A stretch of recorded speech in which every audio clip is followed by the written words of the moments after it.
I'm going to call this one from the very start. The Go60 is the best travel-friendly split keyboard, perhaps even the best all-round split keyboard you can buy right now. Before we get into this likely obscenely long review, I just wanted to explain my absence from here for so many months.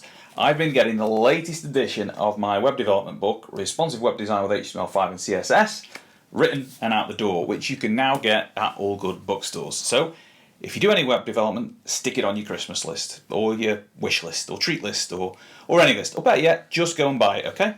Alright, back to the Go60. I'm no MoErgo fanboy.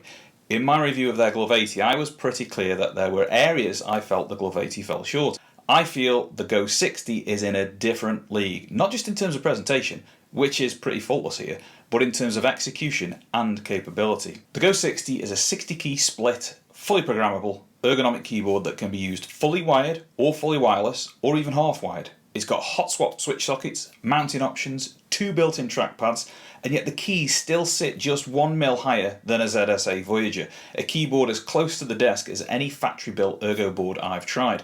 And that's only because the rubber feet on the bottom of the Go60 are just a little bit taller. You can also use it with or without these lovely wooden palm rests, which let the Go60 just clip into place. The editor, which lets you program the layout, is seriously powerful, allowing you to do anything that the underlying ZMK firmware can offer. This is a seriously accomplished bit of kit. That's the bird's eye view of the Go60, so if you don't need the detail and you just want to know if there are any reasons not to buy this, no, there aren't.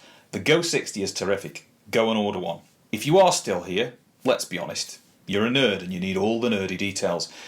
If you want to know more but don't consider yourself a nerd, I've got bad news for you. You're a nerd too. But never mind, nerd or not, you want details and boy, have I got them. I've been using this keyboard every day for the last 6 weeks and there is lots I want to tell you about. The Go60 comes in premium packaging. It feels like you've bought something meaningful, much more so than MoErgo's prior board, the Go80. The inside of the box has QR codes for the manual and MoErgo's Discord channel. Alongside the board, in the moulded cardboard inner, is a keycap and switch puller, spare feet for the tenting, and 2 little what look like pill bottles, which have quite a few spare keycaps. There are some blank with homing dots, some legended for different OSs, and a few spare switches too. There's also the spare 1.5U keycaps for the innermost thumb keys, which I actually prefer to the single height ones that are on the Go60 when you get it. In the box there's also a TRRS cable and mounting screws plus 2 USB cables, one A to C, the other C to C. The board itself is in a funky yellow plastic surround, which in turn sits inside a felt bag that's got a drawstring on it, and each side goes inside the surround with the board's underside facing out, and then you secure it with the Velcro band. This hard plastic is like a protective shell, and because there's no wasted space, the Go60 only takes up the space it absolutely has to when you're travelling. That's a system I've not seen done before and it works really well in practice. Now I'll speak more about the various connection modes and programming shortly, but for now I want to talk about the build of the board. The Go60 itself feels extremely solid. I imagine it's taken some inspiration from ZSA's Voyager, as there's some design choices that I've only seen there before. For example, there are channels under the keycaps around the switches to make removing them simpler without mashing up the plastic with a spudger or anything metal. And the metal underside of the board really adds to the feeling of sturdiness and purposefulness, just like it does on the Voyager. It also has orientation holes on the bottom for the optional mounting pucks. More on that in a little bit. Now, where MoErgo's other board, the Go80, wouldn't necessarily be something I'd reach for to bludgeon an intruder, I think you could actually do some damage with the Go60, and that's a good thing. There is no flex or creaking, and while it has this sort of bulbous bit on each side to house the batteries, the electronics and the touchpads, trackpads rather, it never gets in the way. I'm not saying it's the prettiest board in the world, but you're not dating it, are you? And I wouldn't give up any of the functionality just to tweak that form factor. I think all the right design decisions have been made with the Go60. It's low on the desk, it's very sturdy, and it feels like every spare bit of space inside is filled with essentials. It just feels like a quality piece of electronics. There's just a very pleasing solidity to it. Around the back you've got physical on-off buttons, a USB port for charging, USB-C, there's a reset pinhole and a TRRS port if you do want to connect the 2 halves with a wire. The layout of the Go60 is pretty close to what I would choose if I was designing a board myself. 60 keys, not so many that space on the desk is wasted, but enough that I can enjoy a dedicated arrow cluster, and for me that's a very important bonus of a smaller board. I've got used to implementing arrow keys behind a layer on boards like the Corn or the Voyager by holding in the key below my left index finger to switch to a navigation layer and then have my arrows on the homing keys. But occasionally it's still really useful to have dedicated arrows. Jumping between words and lines using Unix shortcuts throughout macOS, for example, is just that much easier with dedicated arrow keys. Not to mention design programs where you use the arrow keys all the time to nudge elements around. The Go60's also got quite an aggressive pinky finger stagger, which may not be immediately obvious because you've got the extra keys below that kind of mask that shape. But as I rest my hand on the keys, my pinky is almost perfectly lined up with the shape of the key layout. As a comparison, here's me doing the same thing on a Voyager. And here is something brutally uniform, like the Boardwalk or Promenade. Can you see how much better aligned my fingers are at rest? It's just a very well considered layout. Now the keys themselves are, or the switches, are custom spacing. It's not MX keycap size spacing, and it's not chock size spacing either, which you can tell with the slightly non-uniform gaps between the columns and rows of the keys. Now, I understand that those spaces are the result of a lot of tweaking to optimise ergonomics. Now, personally, I'm not convinced 1 mil of difference either way would make any difference to me, and I'd perhaps have gone for the aesthetics of a uniform gap here, but I can't deny how comfy the Go60 is to use, so I'm inclined to believe that MoErgo probably knew best. The Go60 uses V1 chock switches, although I believe chock V2 switches will also fit, and it ships as standard with Plum or Cherry Blossom chock V1 switches. The Plum and the Cherry are both silent chock switches, and I'm using the Plum Blossoms in this one here, which are just a little bit heavier than the Cherry option. They feel as good as chocks can feel, and unlike the Go80, because they're hot swap in the Go60, you can swap them out for something else if you like. That's great, because if you don't care a jot about your teammates' sanity, you can pop some clicky whites in there or whatever else is your preference. Now don't misunderstand me, I think the Blossoms sound and feel really good in the Go60, but if I never had to go to the office, I likely would stick some white clickies in there. For reference, here is the Go80 with some clicky whites.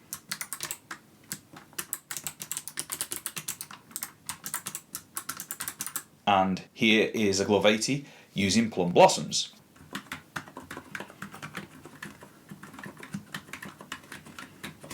Which, incidentally, you can now order the Go80 with. And then finally, here is the Go60 with the Plum Blossoms.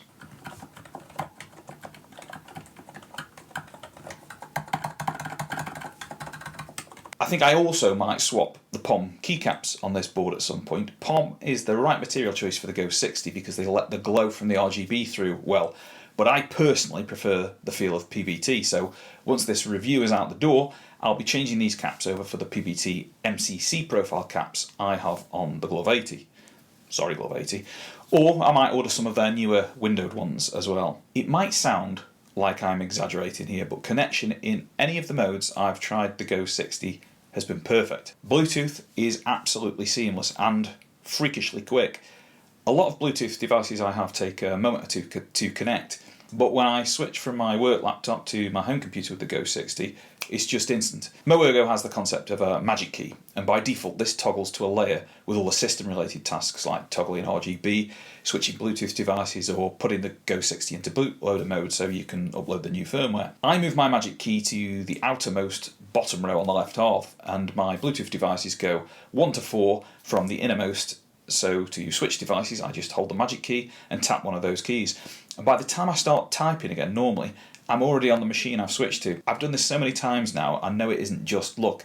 It's just very well done and absolutely solid. There is a standard feature of the ZMK firmware that allows the left side of a split board to connect with a wire from the left side to the computer, and then the right hand side talks wirelessly to the left. There's no special config needed to do this, which makes it a great connection option when you first get the Go60 and you just want to try it out. But the Go60 has another important trick up its sleeve that I've not encountered on a ZMK powered board before, and that's a fully wired mode with no wireless at all, where the halves are connected with a TRRS cable, which is like a headphone cable, and when you connect the two halves with the TRS cable, it automatically switches to this connection type, which is very impressive, and it's perfect if you need to use the board in a more secure environment where the use of Bluetooth or other wireless protocols and the like are prohibited. These connectors are also electronically protected, so you can hot plug that TRRS cable in and out and nothing will get fried on your board. And that's a surprisingly rare little feature of even wired only boards. I understand you can even load a special version of the firmware that disables the wireless entirely, so if you are in a super lockdown environment that doesn't allow Bluetooth, you could still enjoy the Go60. Any way you want to connect the Go60, you can, and they all work flawlessly. Okay, I'm not sure how useful this is, but I'll quickly show you how I have mine set up in the MoErgo editor in terms of key layout and layers. I have a base layer, which is Colmac DHM, and I have home row mods on both sides. So, holding in a finger on the home row key gives me the control option, command, shift or hyper. And I've also got a few auto shift keys around that layout. So if I hold those a little longer, I get the automatically shifted version of that key. I'm a web dev by trade, so the most important key is here, and that's copy with one tap and paste with two. I also screen grab a lot too, so I've got two keys dedicated to that on the left. Then I have a layer for numbers and function keys, which rarely gets used, and I have a nav layer for the aforementioned arrow keys. And then I also have the default magic layer, which has all the Bluetooth connection and RGB lighting stuff, which I rarely touch. I believe there is also something to port a layout from a Go60 if you have one to bring it over, but that's not something I've tried, so I can't speak to how effective that is. You might be saddened to know that these two circular bits on the Go60 aren't scratch index for your favourite wrap tunes, or small hot plates for making tiny crepes, or the world's smallest oatcakes. That's a shout out to the one person watching this in Stoke-on-Trent. They are actually both 40mm trackpads. Now I'm going to caveat this section just a little. I'm getting on a bit now, so I never really grew to love trackpads on laptops. I know plenty of people swear by the Apple trackpads on on the MacBooks, but my pointing device of preference has for a long time been a Logitech MX Master. My point is, I'm probably not the best placed here to give you a thorough appraisal of these trackpads beyond telling you how I've been using them and how I've found them. For me, I use them mostly as a handy backup. If I'm out and about and I don't want to take a mouse for coding, writing, general office work, they're absolutely great. You can even click and drag to select words surprisingly well, and I even find them pretty handy in apps like Sketch or Figma to move the canvas around. They're probably better than a mouse for that job. They don't do multi-touch like you might do on a Magic Trackpad, but I didn't really expect them to. There really isn't the room, even if they supported that. For detailed design work or precise selections, or just because I have so much muscle memory built up, I'm still reaching for my MX Master for the most times. Now that isn't a criticism of the trackpads on the Go60, it's just a reflection of their intended use. This is designed to challenge for the title of the ultimate travel board, and the addition of the integrated trackpads all but cement that victory. I've left the trackpads set up pretty much as they came out of the box.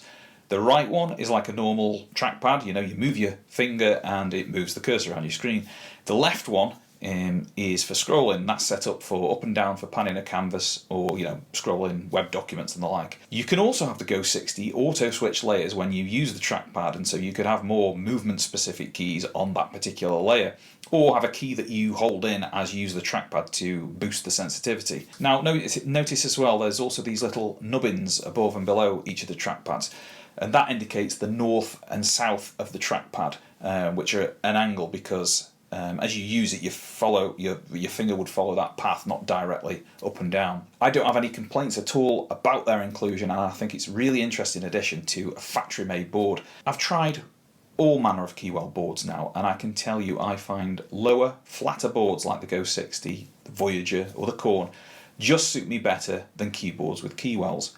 I don't suffer any kind of thumb fatigue with flat boards where I do with Keywells. So as much as I enjoy using boards like the Go80 or the Advantage 360, I find I just can't use them for long periods. I'm likely in the minority here, but if you're a fan of flat keyboards, you'll have no problem getting on with the Go60. If something like the Kinesis Advantage or the Go80 is the only kind of board that's brought you relief from pain, you should know that the Go60 is not like those boards, and it's unlikely to measure up in comfort terms. Otherwise, I think the Go60 is exceptionally comfortable. I've been using this at least 8 hours a day for about 6 weeks now, and I've had zero comfort issues. You can tempt the Go60 with the included add-on feet, and you snap these onto the underside to alter the height to your preference. It's not as fine-grained as the system on the Go80, but it's 100 times easier. You just clip them on and you're done. So you get these feet like this, and you get a whole bunch of different inserts. So it's a case of unscrewing the two Allen keys, using as many steppers as you like. There's a bunch more like that, so that would be if you had a very high tent. A smaller one, like that. You line the little nubbins up on the bottom with the little notches on the underside here, so if I want to put that little one on, I just clip that on like that, and that's my tenting height set. And these are pretty grippy as well. And then that's also the same on the underside of the palm rests. Same little nubbin holes here, and you just take your small or large, whichever size you like. That's a ridiculously large one, and clip that on there, and then the tenting is set on the palm rest too. There's effectively 6 different heights you can have with these, and like I say, you just use the appropriate size M bolt there, and use the Allen key to just tighten them up. And then once you've got your feet set to the right height, you can just slip them in the bag and take them with you when you go. If you do need to take the legs when you travel, they fit in the bag with the Go60, no problem. One thing that does improve comfort greatly when I'm using a keyboard is palm rests, and the Go60 has a brilliant accessory to help here. One of my favourite things about the Go60 is actually one of the accessories, and that's the luxurious walnut palm rests.